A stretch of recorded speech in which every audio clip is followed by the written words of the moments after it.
I'm gonna tell you about a time inside the bandage, but first I need to tell you about a time outside the bandage. It was the year 2000. I was a beat reporter at a daily newspaper in New York City.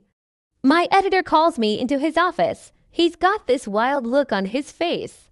He slams a copy of the New York Post down on his desk and says, "Get over to Bellevue, stat. We just got word that Puff Daddy and J-Lo are there." Was it a case of bouncer brutality? Was it a case of overcapacity? People were talking about how dangerous the tunnel was. And Diddy came out and he issued a statement through his spokesperson saying, "We are deeply concerned by the events that took place last night. Our thoughts and prayers are with the injured party. We want to thank everyone who has shown their support and their care during this difficult time." And then Diddy called me personally. The concert was supposed to be a celebration of Bad Boy's history and its future. Did Puffy order the hit on Biggie? According to music executive Dallas Austin, that question has haunted Puffy for the past 25 years. He signed more artists, released more albums, he expanded his Bad Boy empire. I mean, he was arrested twice in the late 90s for disorderly conduct and assault. But somehow after the fight with Biggie, everything changed. He became more reserved, more spiritual. When Diddy left the hospital that night in 2000, he did something uncharacteristic. He was reborn, not as Puffy or Puff Daddy, but as a man named Brother Love. And although he slipped occasionally and went back to his old ways, he always returned to the fold. When his son, Justin, died in 2017, Diddy found solace in his faith. He told Essence magazine, quote, "I just kept the faith.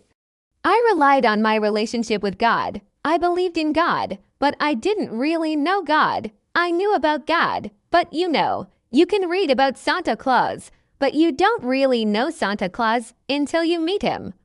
And that's what happened to me. When I experienced God, I knew that's what helped me get through every moment.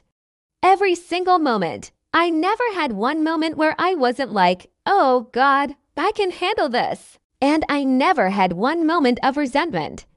There was not one second where I was like, "Why me?" He became a volunteer minister, started attending Bible study classes. Instead of partying, he began hitting the books. Instead of sneaking into clubs, he sneaked into church. Instead of heading to another hotspot or going home, he went to a church in Harlem and he stayed there for hours. As he told me, quote, "I couldn't sleep.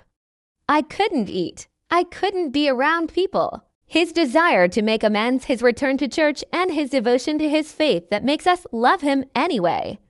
Because no matter who you are, no matter what you have done, there is always hope for redemption.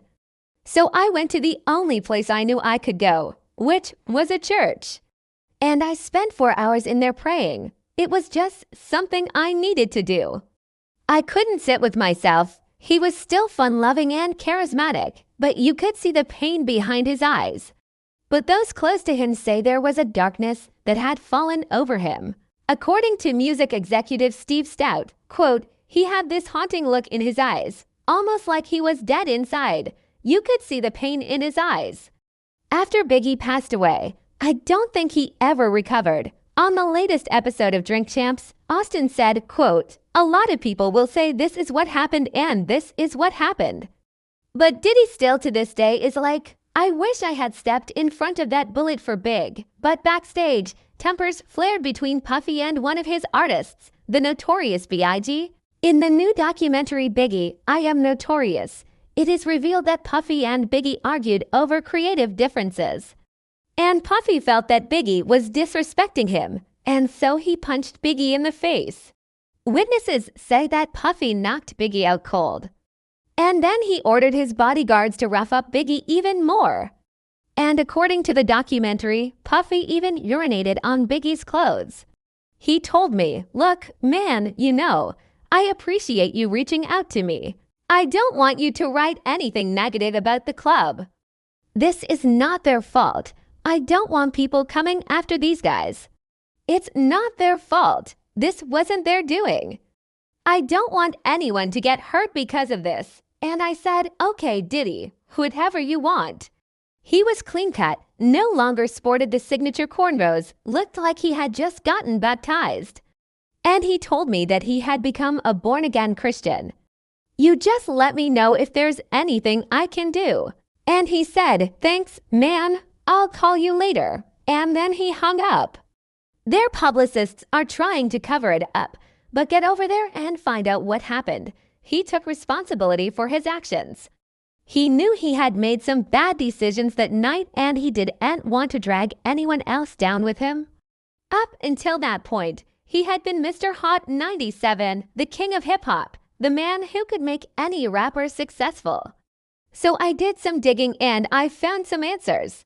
But after that incident, he seemed to retreat from the spotlight. And instead of being the face of Bad Boy Records, he started showcasing the artists he had under his label Usher, Faith Evans, The Lox, Carl Thomas. He didn't want to be the biggest rapper. He wanted to be the best rapper's biggest cheerleader. So I grab my trusty Motorola flip phone and I head over to Bellevue. When I get there, there's already a throng of reporters gathered outside the emergency room entrance. And then I see him. I see Puffy, Big Papa himself, leaning against an ambulance, looking like he just got done with a photo shoot. I had actually interviewed Puffy a few months earlier for a feature I was doing on Sean Combs. At the time, he was juggling 3 different record labels, a clothing line, a fragrance line.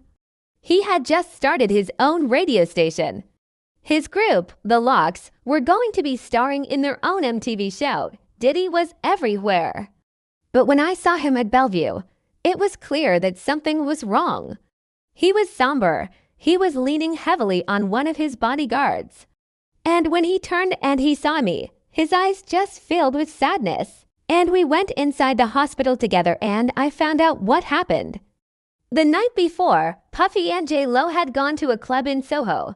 They had gotten into an altercation with some women in the bathroom and they decided to leave and go to another club. They got into a fight with a man in a restaurant and then they left and went to a third spot, which turned out to be the infamous tunnel. By the time the night was over, Diddy had been stabbed in the chest and J-Lo had a sprained ankle. And I remember Puffy telling me in the hospital, "I never thought it would end up like this. You know, just hanging out, having a good time, celebrating life." That's all we were doing. We were just hanging out. As soon as the news broke that Diddy and J-Lo had been in an altercation at the Tunnel nightclub, people were blaming the bouncers. Diddy could have easily pointed the finger at someone else, blamed the bouncers, blamed the other patrons at the club, but he didn't. In hindsight, I think that night at the Tunnel was a turning point for Sean Combs, aka Puff Daddy. But what happened after that night? What caused Diddy to turn from club kid to mogul? That's something I wanted to find out. On February 13, 1997, Puffy hosted the Bad Boy Ball at Madison Square Garden. And the fallout from that fight still remains one of the great mysteries of hip-hop. After Biggie's death, Puffy threw himself into his work. The night at the Tunnel was not the first time Puffy lost his cool.